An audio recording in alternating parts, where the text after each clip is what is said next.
Ladies and gentlemen, as the internet's foremost inanimate object hunter, it is my great personal pleasure to once again bring you the persuasive powers of the Mossberg 930 SPX. This time, versus Sandstone. Hang on.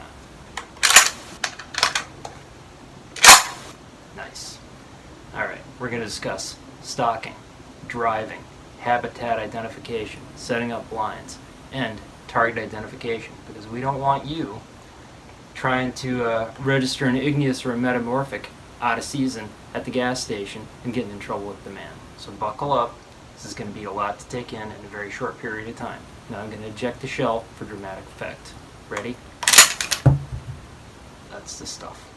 Alright, let's do this.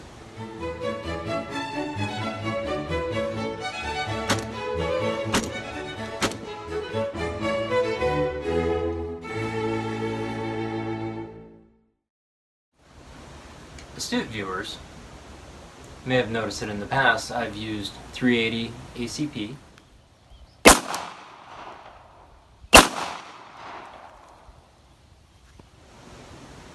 .45 Colt,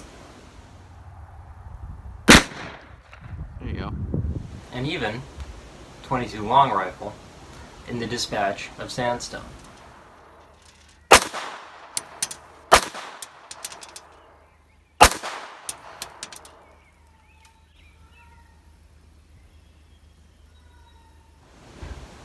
In the interest of preserving my reputation in the face of tremendous whoppers, I feel it's very important to you to point out that each of those pieces of sandstone was already mortally wounded and was given the coup de grace with a precision strike. Now we just discussed stalking and habitat, and what you see before you is a road cut, and that is one of the best places to find sandstone, particularly in Wisconsin. And you can see some excellent specimens here, and to our left, look at that beauty. This thing is probably about 10 to 12 feet tall and goes back that much further towards the hillside. And let me tell you, boy, it is fortunate for him that he's out of season right now. But because sandstone is a slow-moving prey animal, I think we'll know where to find him next year. Now, I did mention driving, and I only mention that for completeness. It's not a great move for sandstone.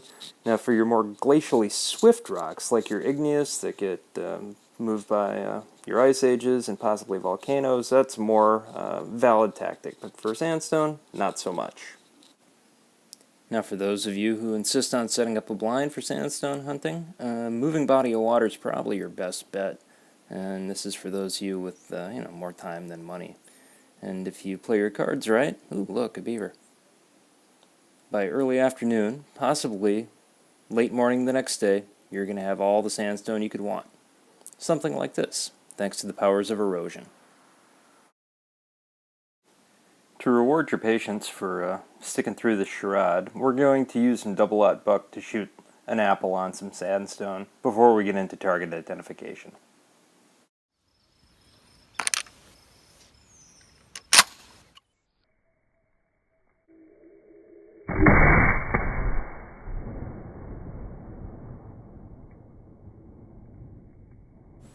Now, good sandstone should be crumbly to the touch. If you see something that looks like a pot of brownies, a moonscape, or is smoking, red, or flowing, it's probably igneous rock. Steer clear. That stuff ricochets.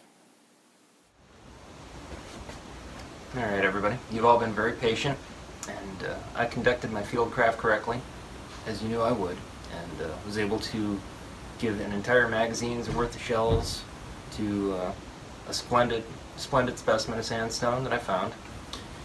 So I believe we started with the slug, we had some double-aught buck, and then went on to probably like number 8 birdshot. And the exact composition escapes me, but it was a successful and clean kill, and we're going to have a really nice trophy for the wall and the den. It's going to look great. Right? She's in, so let's have a look.